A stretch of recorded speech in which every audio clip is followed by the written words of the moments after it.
Lebih dari 100 wanita calon pekerja migran Indonesia ditemukan di perusahaan jasa tenaga kerja yang diduga ilegal. Mereka ternyata sudah berbulan-bulan tinggal di lokasi penampungan.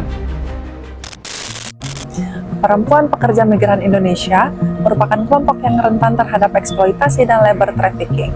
Berdasarkan data KP2MI pada bulan Januari hingga Juni 2025, menunjukkan dominasi perempuan di penempatan PMI sebanyak 69,07%, yang sebagian besar bekerja pada sektor domestik dengan perlindungan hukum yang terbatas.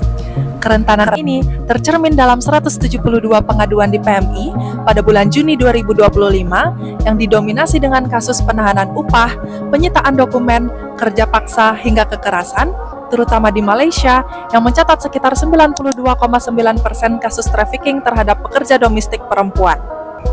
Kondisi ini menunjukkan bahwa eksploitasi tenaga kerja wanita merupakan persoalan struktural yang mendesak untuk ditangani karena berkaitan dengan pelanggaran hak asasi manusia dan menunjukkan lemahnya perlindungan terhadap tenaga kerja perempuan. Melihat kembali pada urgensi yang terjadi, kami mencanangkan 2 rekomendasi kebijakan yang menjadikan KP2MI dan Yayasan Dunia Viva Wanita sebagai aktor utama. KP2MI berperan sebagai lembaga dalam pencegahan eksploitasi dan tindak pidana perdagangan orang terhadap pekerja migran Indonesia melalui penguatan tata kelola migrasi. Peran ini dijalankan dengan memastikan kesiapan calon pekerja migran sejak pra-penempatan guna menutup celah kerentanan terhadap praktik labor trafficking. Yayasan Dunia Viva Wanita berperan sebagai organisasi berbasis komunitas yang melindungi pekerja migran Indonesia, khususnya perempuan. Peran ini yang membuat Viva Wanita mampu menjangkau kelompok rentan di tingkat masyarakat dan juga fase purna penempatan yang sering tidak terjangkau oleh negara. Pertama, kami merekomendasikan adanya kebijakan legalisasi prosedur prakeberangkatan yang mengharuskan setiap calon tenaga pekerja migran untuk melakukan verifikasi transparansi mengenai sumber pembiayaan keberangkatan, hubungan dengan perekrut, legalitas penempatan, hingga kontrak kerja dengan negara tujuan.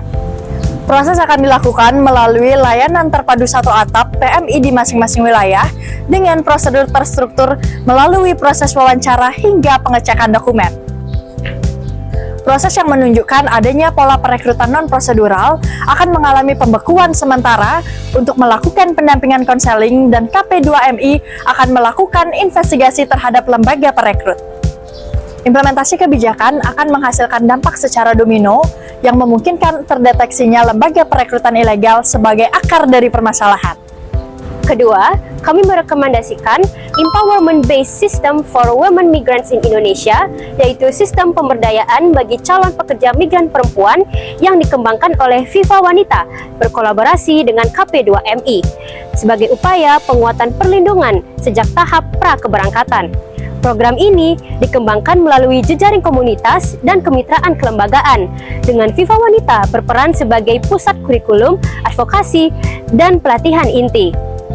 Pelaksanaannya dilakukan melalui skema Training of Trainer yang melibatkan komunitas dan organisasi perempuan lokal sebagai penghubung langsung dengan calon pekerja migran di daerah kantong migrasi.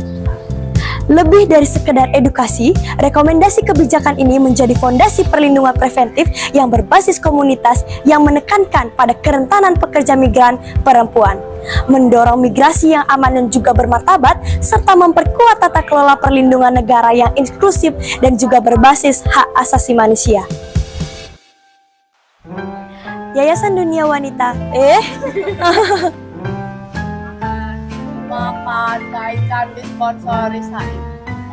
Iya, disponsori Said. Emang ini berapa wes segini? 60.000. Tapi kalau